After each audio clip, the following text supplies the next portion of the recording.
ठीक है। तो उसके बाद हमने क्या देखा था, लीफ की स्ट्रक्चर देख रहे थे। अगर हम लीफ की स्ट्रक्चर को देखने जा रहे हैं तो हमको पता हो जाना चाहिए कि कहाँ से ओरिजिनेट हो रही है, नोड से हो रही है, और नोड में हमको स्टेम वाले रीजन भी क्लियर होना चाहिए। तो बेसिकली 3 पार्ट्स हमने डिस्कस किए थे। उन 3 पार्ट्स में सबसे पहले हमारे पास में क्या था, लीफ बेस। जो फर्स्ट पार्ट था स्ट्रक्चर का वो क्या था, हमारा लीफ बेस, जिसको हमने कहा था हाइपोपोडियम। क्लियर है। सेकेंड पार्ट था हमारा क्या, पेटियोल। ठीक है, ये पेटियोल हो गया, जिसको हमने कहा था मीजोपोडियम। और लास्ट और इसका फाइनल पार्ट जो थर्ड पार्ट था उसको कहा था हमने एपिपोडियम, जो लीफ का। अब यहाँ पर आपको देखना है, ये देखिए लीफ बेस जो पूरा का पूरा लीफ को अरेंज करने का या साधने का काम करता है वो लीफ बेस है आपका, जिसको हम पूरा का कंप्लीट स्ट्रक्चर को हाइपोपोडियम कह रहे हैं। उसके बाद लीफ बेस के बाद में हमारा जो सेकंड पार्ट आता है, इतना जो पार्ट्स आपको सीन हो रहा है उस रीजन में आपको जो दिख रहा है जिसका लीफ ब्लेड जिसको हमने कहा था, है ना, तो वो हमारा लेमिना या एपिपोडियम हो गया। और जहां से लीफ का अटैचमेंट हो रहा है स्टेम के थ्रू, जितना भी स्पेस उसको मिल रहा है, तो वो पार्ट आपका कहलाएगा पेटियोल, जिसको कहेंगे हम मीजोपोडियम। अब एक एक करके इन 3 पार्ट्स को हमको देखना है क्या क्या है इसमें। तो सबसे पहले हम देखने जा रहे हैं अपनी लीफ बेस को। तो लीफ बेस को देख लेते हैं।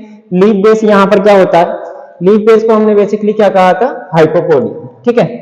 Attachment point of leaf from stem.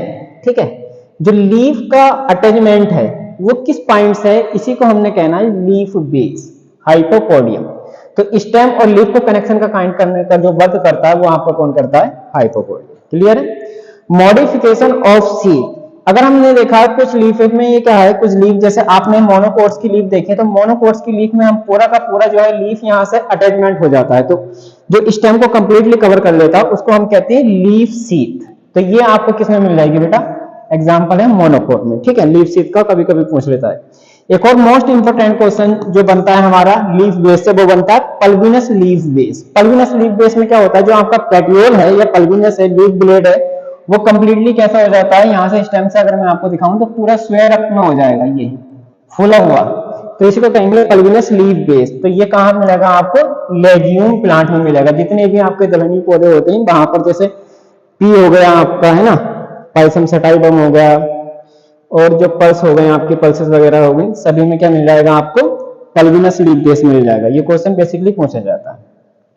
इसके बाद सेकंड पार्ट हम देखने जा रहे हैं हमारे क्या है, पेटियोल। तो पेटियोल की बात करें तो इसको हमने क्या कहा था, मीजोपोडियम। ठीक है।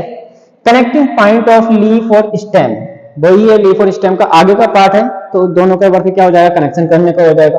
पेटियोल स्टार्क लीफ, जो लीफ का स्टार्क है उसको कहा जाएगा पेटियोलेटेड लीफ। ऐसी लीफ जिनमें पेटियोल प्रेजेंट है तो वो पेटियोलेटेड लीफ हो जाएंगी, और अगर आपका पेटियोल एब्सेंट है तो वो नॉन पेटियोलेटेड लीफ हो जाएंगे बेटा। ये आपको प्लांट मॉर्फोलॉजी के जब आप फैमिली डिस्क्राइब करोगे तो वहां पर मिल जाएगा।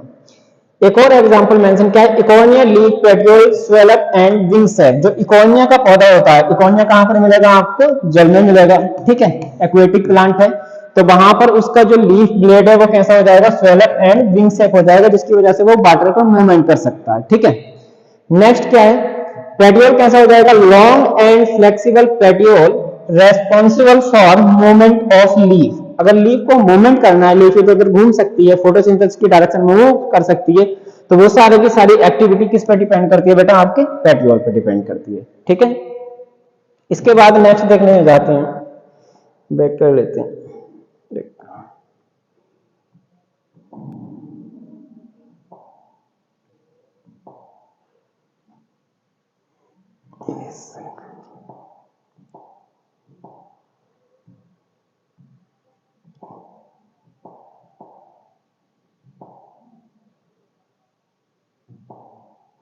ठीक है। उसके बाद ये आपका लास्ट है नंबर थर्ड, लेमिना। लेमिना की बात करते हैं तो ये कौन सा हो जाएगा, broad green part called as leaf blade.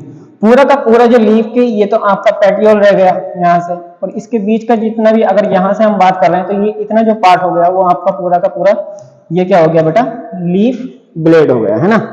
Leaf blade responsible for, अब लीफ ब्लेड की बात करें तो सारा का सारा काम लीफ ब्लेड का ही रह जाता है बेटा। क्या क्या काम रह जाता है लीफ ब्लेड का, फोटोसिंथेसिस का काम लीफ ब्लेड का हो जाएगा, रेस्पिरेशन का यानी कि गैसेस एक्सचेंज का, और ट्रांसपायरेशन का, वाटर की जितनी भी अमाउंट वो सक करते हैं उस अमाउंट को, मैक्सिमम तो नहीं है, 1.3% लगभग क्या होती है आपकी फोटोसिंथेसिस में यूज हो जाती है, बाकी एक्स्ट्रा अमाउंट को वाटर को जो रिमूव करता है वो वर्क प्रोसीजर आपका क्या कहलाएगा, ट्रांसपिरेशन। तो वो सारा का सारा फंक्शन किसका रहता है आपका, कंप्लीटली लीफ ब्लेड का।